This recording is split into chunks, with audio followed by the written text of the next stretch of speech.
பழங்களில் மிகவும் நோய் எதிர்ப்பு சக்தி கொண்ட பழம் எது அப்படின்னா மாதுளை பழம். இந்த மாதுளை பழத்தில் vitamin C, vitamin K, magnesium, இதே மாதிரி பாலிபினைல் அப்படிங்கிற மாதிரி ஒரு காம்பவுண்ட் இருக்குது.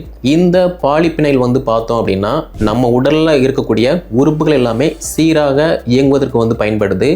அது மட்டும் இல்லாமல் இப்போ மேல் ஆர் ஃபீமேலுக்கு வரக்கூடிய முட்டு வலி, கை கால் வலி, ஜாயினிங் பெயின், இடுப்பு வலி, இந்த மாதிரி பல நோய்களுக்கு ஒரு மருந்தாக பயன்படுது.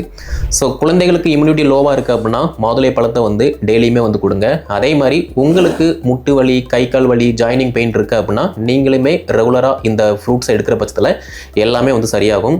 ஸோ பல நூறு ஆயிரம் டாக்டருக்கு கொடுக்குறத விட்டுட்டு நீங்கள் மாதுளை பழத்தை சாப்பிட்டீங்க அப்படின்னா எல்லாமே சரியாகும். ஸோ திங்க் பண்ணி பாருங்கள், மாதுளை பழத்தை சாப்பிடுங்க. எனக்கு பிடிச்ச பழம் அப்படின்னா மாதுளை பழம். ஸோ உங்களுக்கு என்ன அப்படின்னு சொல்லி கீழே கமெண்ட் பண்ணுங்கள்.